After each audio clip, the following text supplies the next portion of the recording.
Bueno, vamos a hablar de algo muy lindo. No vamos a tener tiempo para explicar todo lo que nos gustaría en resorte válvula, pero les quiero hacer un pantallazo de cómo ha avanzado el resorte de válvula en los años, en 30 años, en materiales y en diseño.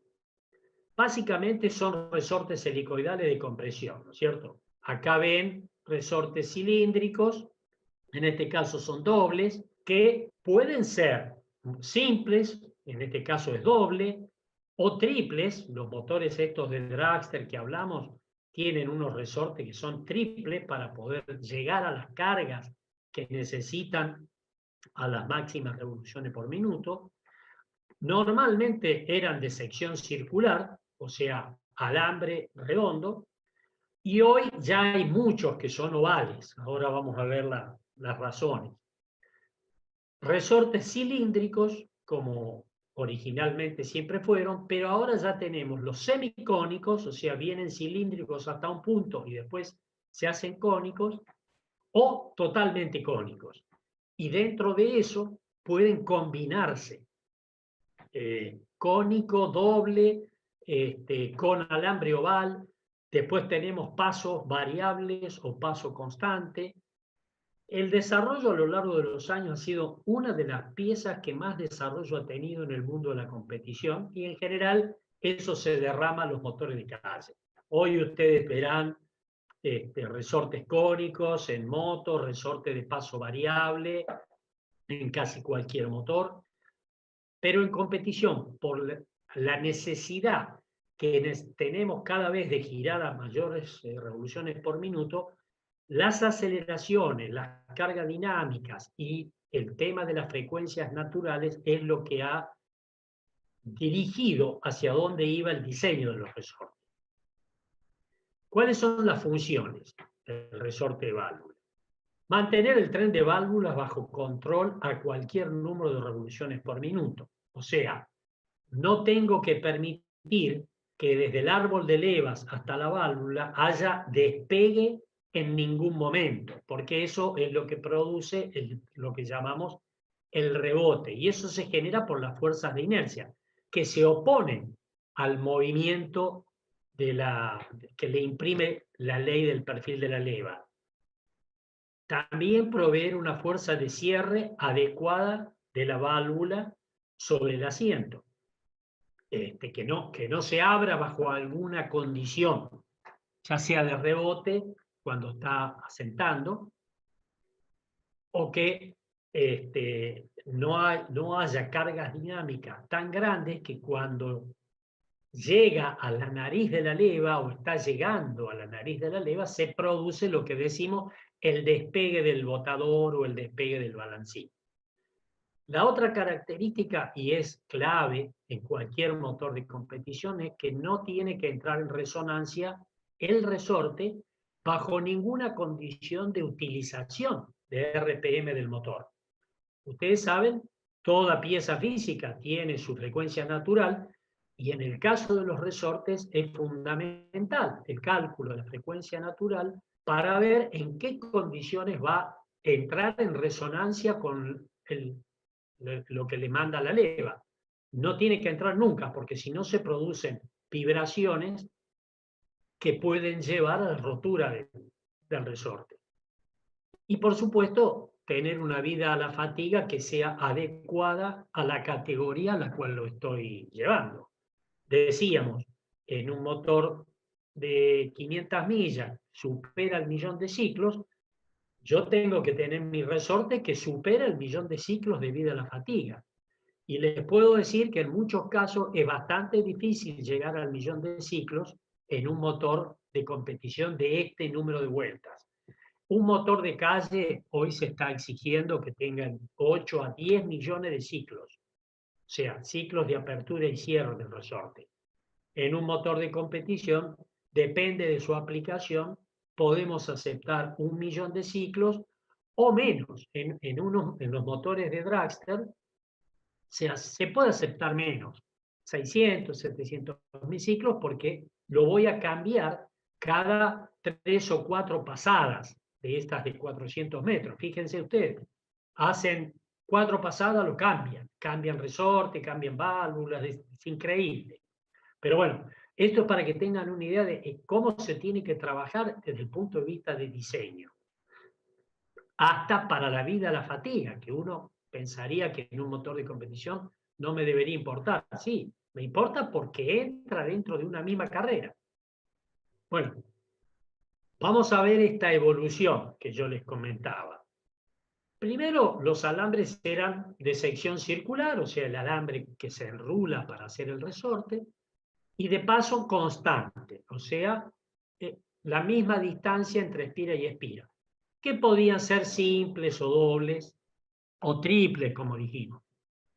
Después se empiezan a ver de paso variable, incluso se le colocaban algunos tipos de amortiguadores por fricción, o en el caso de un resorte doble que se roza uno con otro, el interior con el exterior, eso se hace para que funcione como un amortiguador de fricción, o sea, le baje la vibración por resonancia. También el paso variable genera una característica a la resonancia, porque no tiene la misma constante. El resorte común tiene una constante lineal, pero si es de paso variable, la constante ya no es una línea, es una curva que se va empinando a medida que voy comprimiendo, porque al tener paso variable, algunas espiras se van poniendo sólidas y por lo tanto el resorte que se mueve es más corto y eso hace que su constante elástica aumente. ¿Ok? Y lo vamos a ver ahora en una foto. Bueno, hablamos de los alambres de sección oval, que ya no son circulares, ahora explico por qué en una foto, que también pueden incluir un resorte que sea oval y de paso variable. Los semicónicos o beehive, que como dijimos van cilíndricos y después se hacen cónicos, cuya ventaja fundamental es poder usar un platillo de válvulas más chico, por lo tanto bajo el peso del platillo, que es un peso importante, alternativo que se mueve con la válvula, y al hacerlo así yo puedo reducir el tamaño del platillo. Los cónicos simples, ya directamente el resorte es todo cónico. ¿Cuál es la ventaja? Ahí sí no tengo una frecuencia natural continua, cada espira vibra a una frecuencia distinta. El resorte entero no tiene una frecuencia única, por lo tanto su cálculo es muy complejo, la frecuencia natural de un resorte cónico. Pero tiene una gran ventaja, va cambiando a medida que se va comprimiendo, va como haciéndose escalones en la curva de la constante elástica y me va permitiendo que su frecuencia de resonancia sea cada vez más alta a medida que aumenta la compresión del resorte.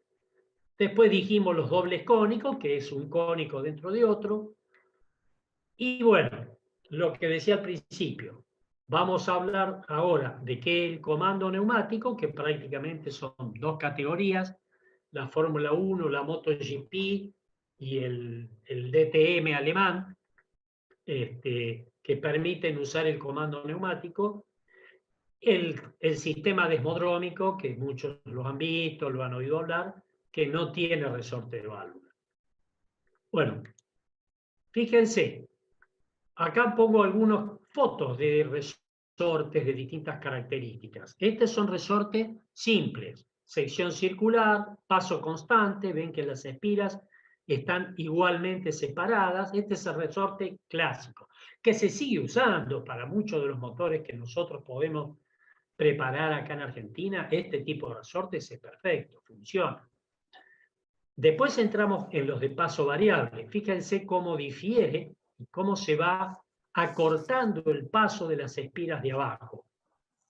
Puede ser de distinta manera. Todos estos son resortes de moto. Todos estos de paso variable que están viendo acá son interiores y exteriores de resortes para moto de muchas vueltas. Como dijimos, su característica es que a medida que yo voy comprimiendo, estos se van poniendo sólidos primero y lo que me va quedando es un resorte más corto. Entonces, tengo una constante elástica variable con la alzada y una frecuencia de resonancia que va cambiando con la alzada. Cuando hablo de sección oval, en realidad es una mezcla de medio círculo, esto es medio círculo, y esto es una elipse. Este tipo de sección tiene dos ventajas. Uno, como se enrolla con el diámetro en el sentido perpendicular al eje del resorte, o sea, el diámetro mayor está en este sentido, yo puedo hacer un resorte más corto porque esta altura es inferior a esta, o sea, el resorte es más ancho acá y que en la altura del alambre.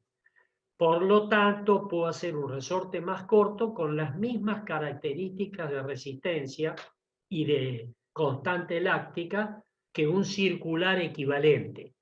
Más una ventaja adicional que este tipo de diseño elíptico reparte mejor la tensión. Ustedes saben que en un resorte está trabajando a torsión el alambre. Cuando estoy comprimiendo el resorte, el alambre está trabajando a torsión. La diferencia entre el exterior y el interior, o sea, entre este punto y este punto, hace que en un resorte circular la tensión máxima siempre esté del lado de adentro, o sea, siempre esté acá, la máxima tensión de torsión. Por el enrollamiento, como este diámetro es más grande que este, acá tengo una tensión menor. Por eso la mayor parte de los resortes, cuando se fisuran por fatiga, siempre se fatigan del lado interno del resorte, no del lado externo. Pero este tipo de diseño genera que se igualen las tensiones, tiende a igualarse a lo largo de toda la sección. Mejora la distribución de la tensión de torsión. Después tenemos los semicónicos. O sea, ven lo que decía, viene cilíndrico y después se hace cónico. Este además es de paso variable, o sea que combina las características que decíamos de variar la resistencia, la constante elástica y su frecuencia de resonancia.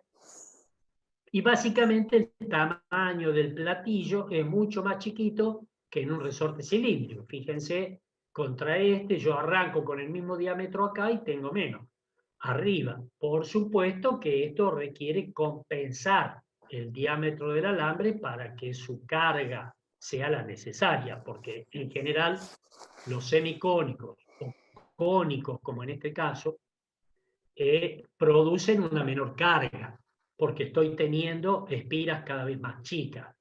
Por eso también se usa el doble. Fíjense, estos son dos cónicos, uno adentro de otro. Bueno, imagínense que desde el cálculo de acá, que es muy simple porque está por fórmula, lo podemos calcular, frecuencias naturales, tensiones. Cuando llegamos a esto ya es prácticamente imposible porque requiere un análisis espira a espira. Ahora vamos a entrar en una explicación, pero vamos al comando neumático de válvula. Bueno, todos habrán oído hablar, muchos los conocen. En la Fórmula 1, cuando intentaron pasar en el año 94, por ahí, arriba de las 16.000 revoluciones por minuto, se encontraron que no había forma de diseñar un resorte que no entrara en resonancia dentro de esos 16 o más, 16.000 vueltas o más. Entonces, Renault, un ingeniero francés lo patentó, lo que hace es, en vez de usar un resorte, tiene una válvula con un pistoncito, esta es la válvula, le agregan un pistoncito, que acá se ve el pistón, con un sello que tuvo un desarrollo enorme para que no pierda, y ese pistón trabaja dentro de un cilindrito, que es un cilindro con un bruñido como un block. Fíjense, acá está una foto de la parte interna de este cilindrito, cómo tiene un bruñido. Esto es lo que más desarrollo llevó a lo largo de los años. Entonces, la válvula tiene las trabas, esto va agarrado, acá se ve, con las trabas, el pistón, Este es el sombrerito que lleva la válvula arriba para evitar que se desgaste la punta, y simplemente cuando la leva comprime, esto va lleno de nitrógeno, digamos, a una presión que está conectada a un sistema que compensa si hay algún desgaste en el sello. Cuando recién arrancó esto, había bastantes problemas de pérdida. Contaban en una charla el otro día que los equipos de Fórmula 1 llevaban a la grilla de partida con rueditas el tacho de nitrógeno para ponerle al auto antes de largar, para asegurarse que no perdiera nitrógeno durante la carrera, porque si lo perdía o si lo pierde, baja la presión dentro del cilindro y por lo tanto las características del resorte cambian totalmente, o sea, pierde carga. ¿Cuál sería la ventaja fundamental? Es un resorte sin masa y por lo tanto no tiene frecuencia natural. La famosa fórmula de la frecuencia natural, 1 sobre 2pi por la raíz de K sobre M, donde K es la constante elástica y M, que está en el denominador, es la masa. Por lo tanto, cuanto más chica es la masa del resorte, más alta es su frecuencia natural. Bueno, en este caso la masa de ese resorte es 0. Por lo tanto, su frecuencia natural podría ser infinito. Este fue el gran salto que permite a los motores de Fórmula 1 y de MotoGP llegar a las 20.000 revoluciones por minuto. Hoy no hace falta, porque la Fórmula 1 de hoy, de los motores V6, llegan a 14.000, 15.000 revoluciones por minuto. No pasan de eso. Podrían usarse tranquilamente resortes convencionales, pero lo siguen usando a esto y van a ver el diseño, porque en realidad tiene ventaja, no tiene fatiga, excepto cuidar el tema del desgaste del sello, todo lo demás, no tengo resonancia en ningún momento, tiene ventajas. Entonces, pasemos al otro sistema sin resorte, el comando desmodrómico. Muchos lo habrán visto, los que les gustan las motos, la Ducati, que hoy es el único fabricante del mundo que usa el comando desmodrómico. ¿Qué es el comando desmodrómico? Es, en vez del resorte, cada válvula está movida por dos levas. Hay una leva que es la superior, esta leva de atrás, que actúa sobre el balancín superior haciendo que baje y abra la válvula. Y hay otra leva que actúa sobre el balancín inferior, que hace lo contrario, la cierra. Entonces, al girar, una leva abre la válvula y la otra la cierra. Fíjense acá que esta es una foto de Ducati. En el caso de las dos válvulas, acá abre, en este caso, una admisión y un escape. De un lado abre una, tiene los dos balancines, actúan la leva que está acá y la otra leva que está atrás para este y este balancín, haciendo que la válvula abre y cierra simplemente movido por dos balancines. Y lo mismo la válvula del otro lado. Este es el tren de válvula de una Ducati. ¿Y por qué les digo que no se usa excepto en Ducati? Porque para Ducati se ha convertido en una marca el desmodrómico. Y realmente, si analizamos desde el punto de vista mecánico, no tiene ventajas sobre el resorte. Si bien no tengo resorte y por lo tanto no tendría una frecuencia natural, que era el problema de la resonancia a alto número de vueltas, el comando desmodrómico tiene otras desventajas, que tiene mucha fricción, porque hay que mover todas estas levas, dos levas para cada válvula, y aparte la complejidad mecánica carga demasiado sobre el árbol de levas, y entonces la potencia consumida en fricción es bastante mayor que en el caso de los resortes, y por supuesto nada que ver con el comando neumático. Por lo tanto, yo siempre lo pongo como ejemplo. Si la Fórmula 1 no usa el comando desmodrómico es porque no tiene ventajas desde el punto de vista mecánico frente a otros tipos de o resortes convencionales o el comando neumático. Esa es la realidad. A todos nos gusta, es un mecanismo muy inteligente, tiene muchísimos años, pero realmente hasta el 2009, yo les voy a mostrar, no tengo acá. Toyota hizo una tapa con comando desmodrómico, en ese tapa que les mostré recién, hizo una tapa sin resorte con este tipo, la probaron y no anduvo mejor que el sistema de válvula neumática. Así que no se usa ni en MotoGP, no sé Ducati en MotoGP. Yo realmente no lo sé, yo he trabajado con Ducati, pero en los motores de calle, en la moto de calle, no en MotoGP. Yo tengo mis dudas que Ducati use esto en la MotoGP, porque ustedes ya ven la complejidad de diseño, no tiene nada que ver.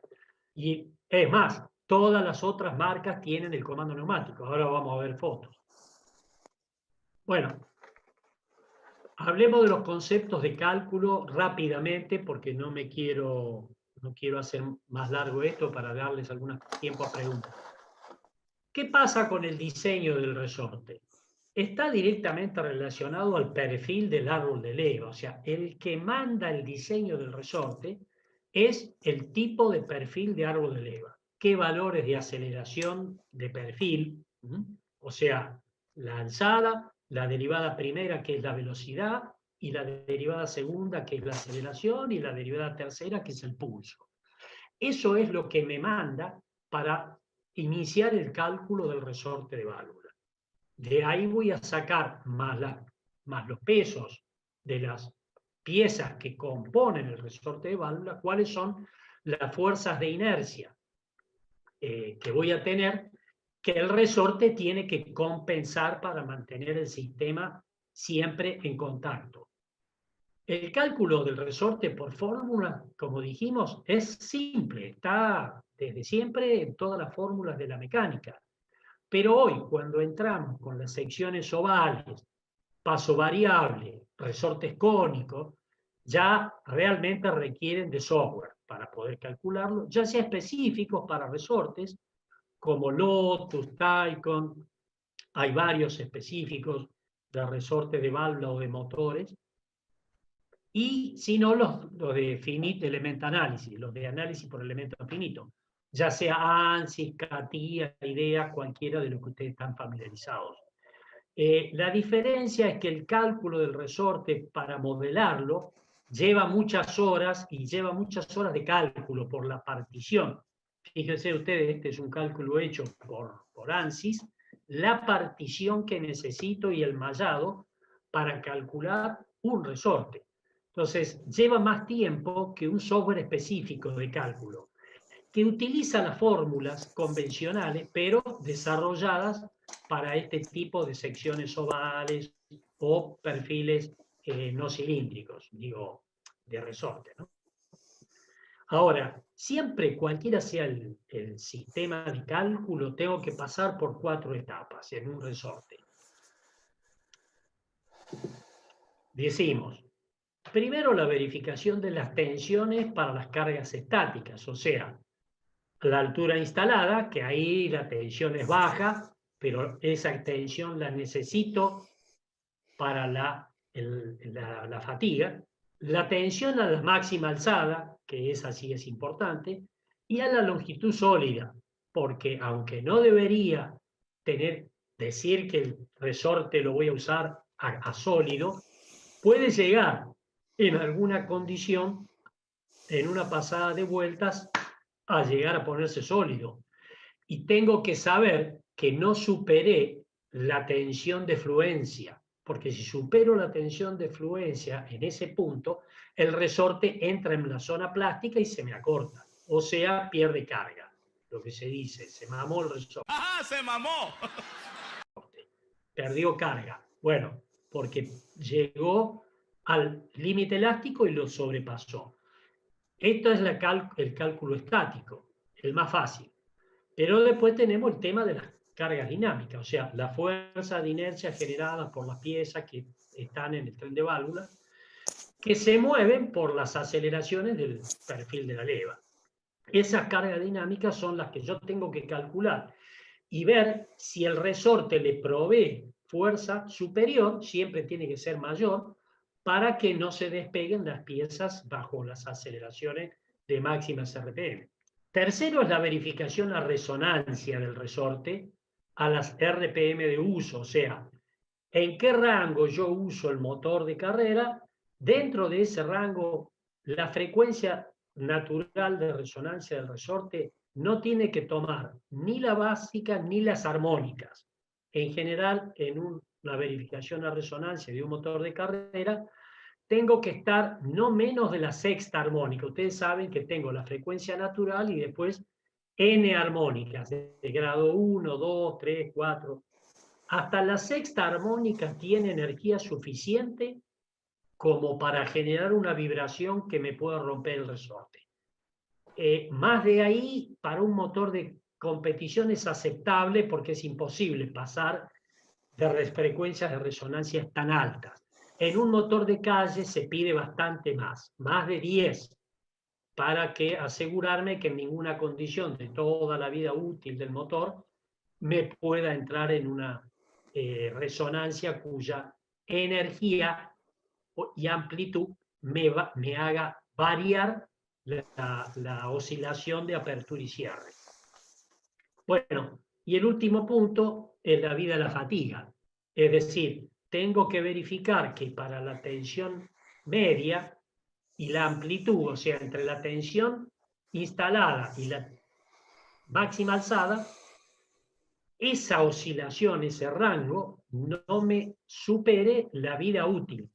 Ese es un cálculo muy específico que se hace con material que proveen los proveedores de alambres de resorte y que uno debe verificar, como dijimos, según la aplicación del motor. Depende qué aplicación, qué categoría es, cuánto dura, es cuánta vida la fatiga necesito. Y muchas veces tengo que recalcularlo porque no me va a terminar la carrera o no tengo un coeficiente de seguridad lo bastante bueno como para asegurarme que termine la carrera. ¿Ok? Bueno, ahora vamos a hablar, para terminar, de los sistemas de balancines, cómo han ido mudando de los árboles de leva a la cabeza, ¿no? Sí, bueno, esto es un árbol, es un tren de válvula convencional con sus árboles de leva, botadores, resortes que van dentro del botador y sus válvulas. Esto para cierto número de revoluciones por minuto es aceptable. ¿Qué contra tiene? ¿Qué contra tuvo para los motores de competición para llegar a las vueltas que estamos hablando? Primero, el botador es una pieza muy pesada, por más que son de espesores de pared para competición, de menores a 1 milímetro, más livianos no se pueden hacer, pero igual es una pieza pesada y que está oscilando, o sea, suma una masa importante a la masa que oscila. Y la otra contra que tiene es que el diámetro del resorte de válvula está condicionado por el diámetro del botador. No puedo poner un resorte más grande que lo que el botador me permite. ¿Cómo resolvieron ese problema? Fíjense, esto es un motor con el que yo trabajé, que es de McLaren de calle, pero el diseño es prácticamente Fórmula 1 o MotoGP, donde en vez de botador están los balancines que ya han visto ustedes en muchos motores de calle de hoy, ya tienen este sistema. Tiene un centro de rotación, un balancín de un lado, el otro balancín del otro, un balancín muy cortito, muy liviano, porque una parte está apoyada, así que un porcentaje solamente del peso del balancín es el que actúa, y arriba del patín del balancín está trabajando la leva.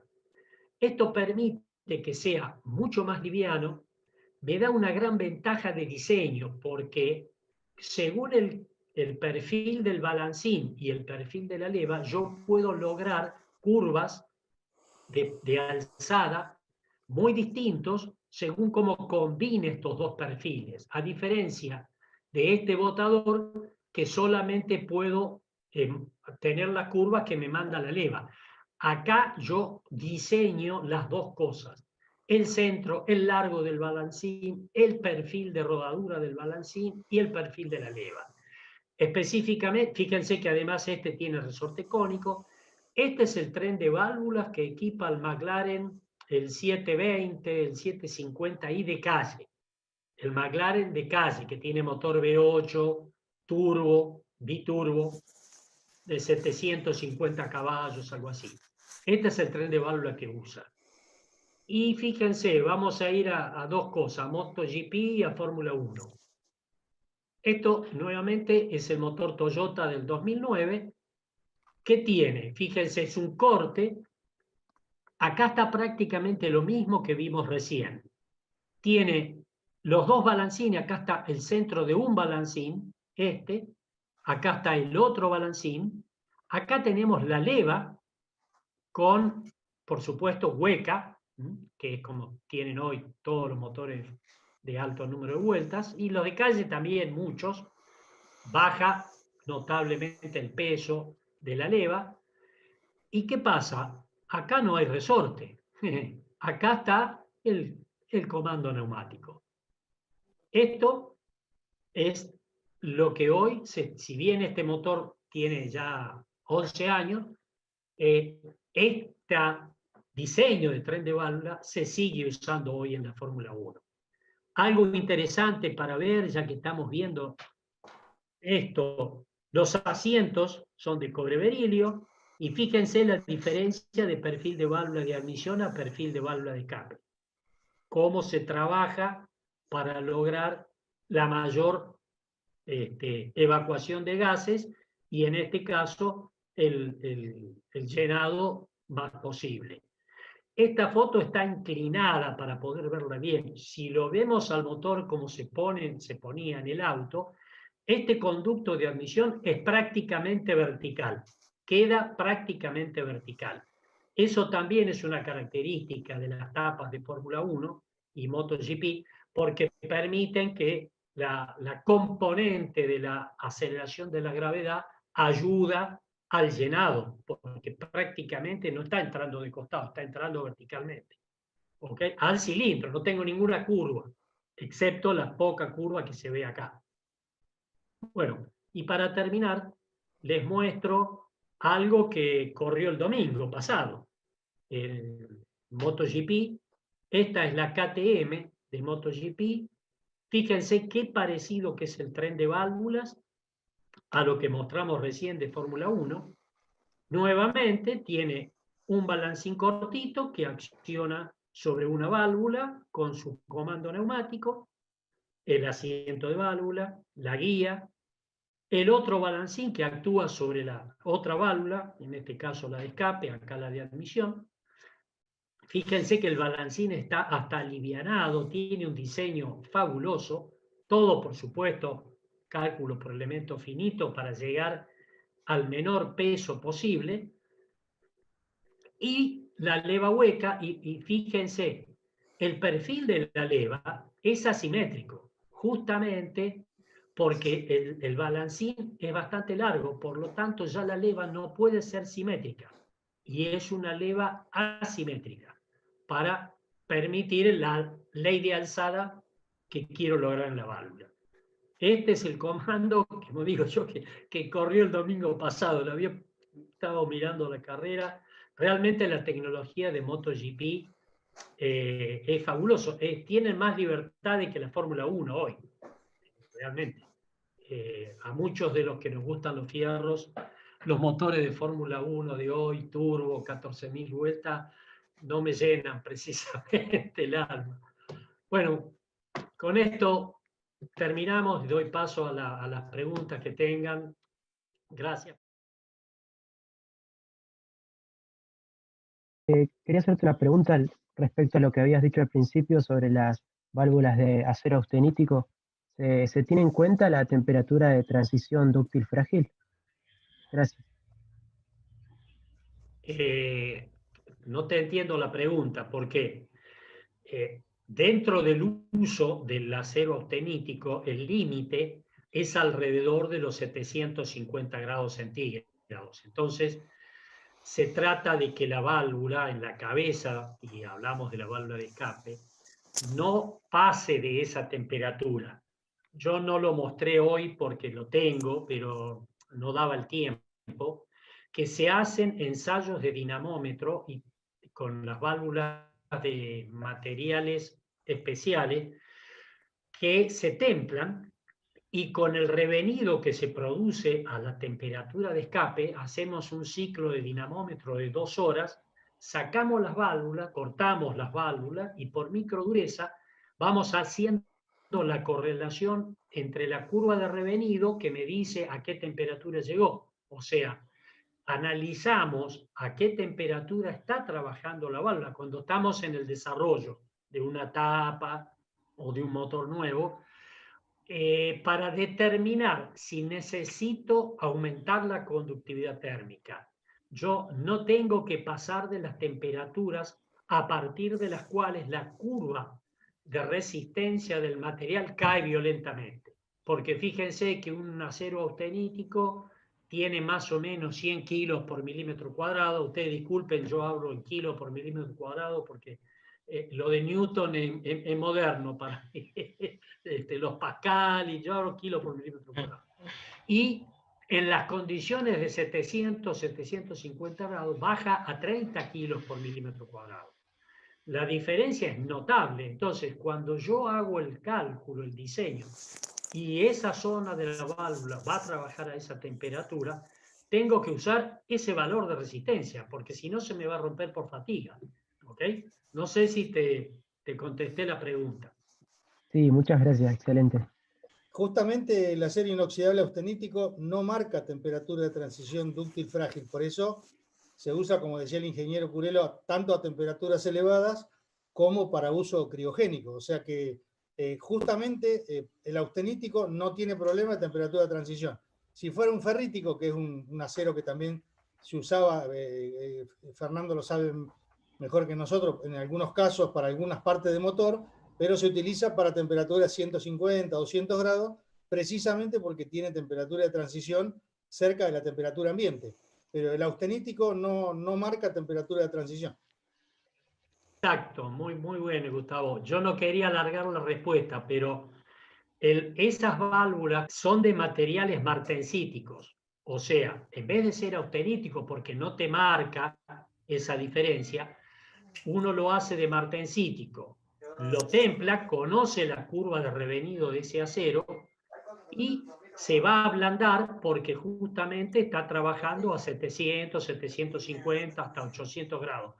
Simplemente con detectar la dureza, entro a la curva de revenido y sé a qué temperatura promedio estuvo trabajando.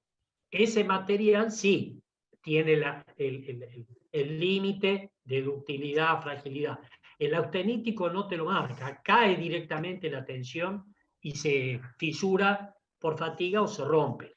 Hay otro método que yo no lo he usado porque se usa en Europa, lo he visto, pero no en la fábrica que trabajamos, que es directamente instrumentar una tapa de cilindros con termocuplas, que hay 2 empresas en Estados Unidos que uno manda la válvula y te colocan las termocuplas en el vástago adentro con todo su cableado, su EQ, para medir la temperatura en funcionamiento en tiempo real. O sea, eso ya es el sumum de la tecnología. Yo lo he visto instrumentar, lo he visto trabajar, pero nunca tuve la posibilidad de hacerlo porque eso se puede hacer prácticamente en Europa o en Estados Unidos. Yo lo vi en Europa, pero el otro método que es simple es este que te digo, de hacer válvulas de un material martensítico y medirle la dureza cuando anduvo 2 horas en dinamómetro.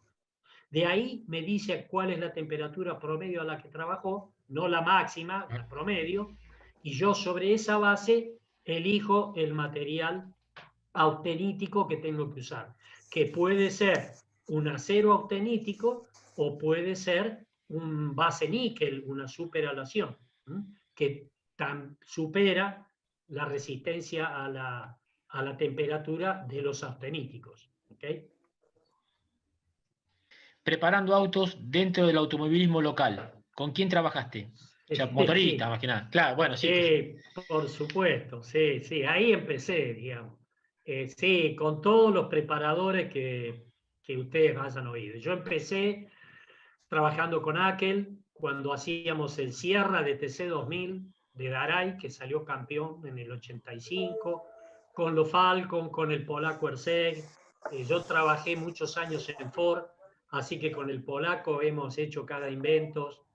Y bueno, con Pincho Castellano, que es un amigo de toda la vida, con Giorgio Maldonado, con todos los preparadores, por supuesto, Omar Wilke, Pedersoli, y para mí es un amigo del alma, Rafael Balestrini, número 1 en motores de la Argentina y de mucho del mundo, y el otro es Oreste Berta, por supuesto, otro de los grandes que tenemos en Argentina. Todas estas gente, yo siempre digo que, como decía Ricardo Junco, a veces la Argentina pone límites porque estamos en un país subdesarrollado.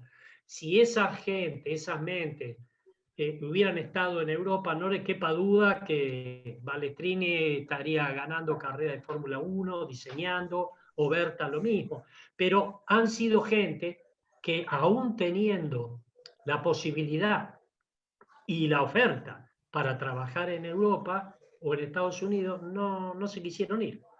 Entonces, esa es una de las razones por las cuales el automovilismo argentino es tan rico. No hay muchos países como la Argentina, que con una población chica comparada con los otros países de Europa y con una historia mucho más corta, tengamos los resultados que hemos tenido en preparadores de competición.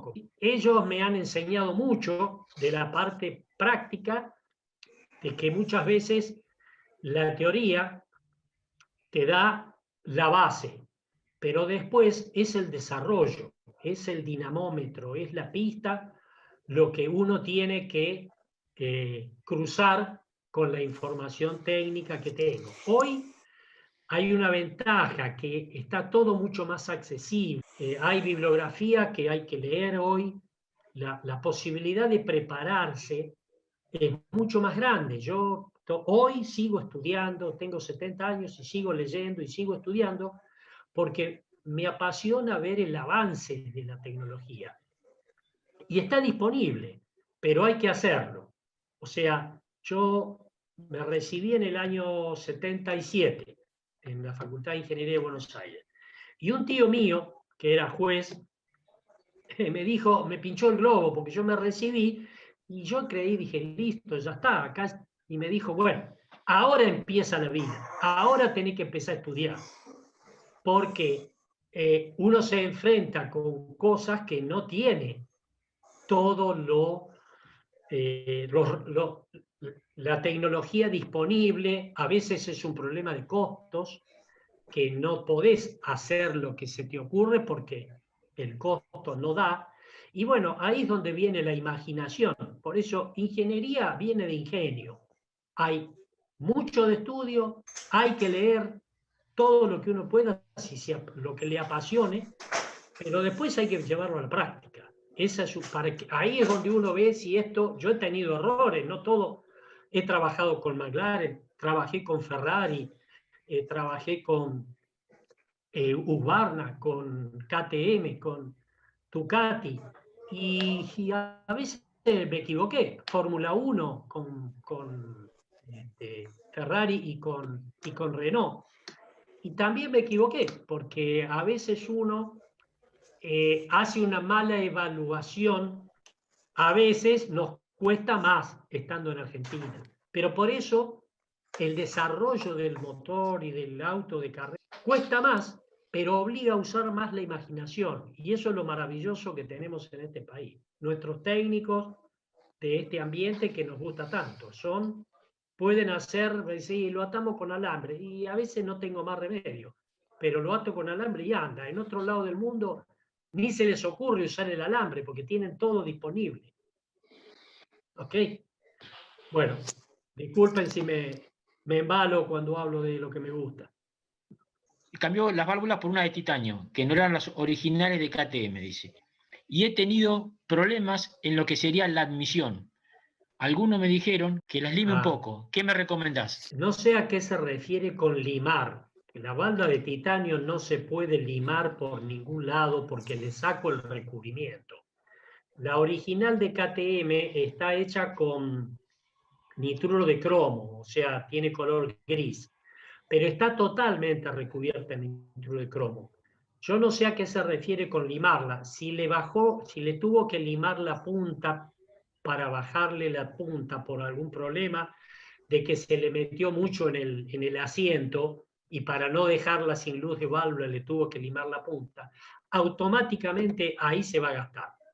La válvula de titanio no se puede limar en ninguna superficie, ni en el vástago, ni en el asiento, ni en la punta. Tiene que estar totalmente recubierta, porque si no se gasta. No sé si el problema que tuvo es de desgaste o que tuvo que adaptar alguna válvula de otra aplicación para este motor. No, eso habría que verlo, ¿no es cierto?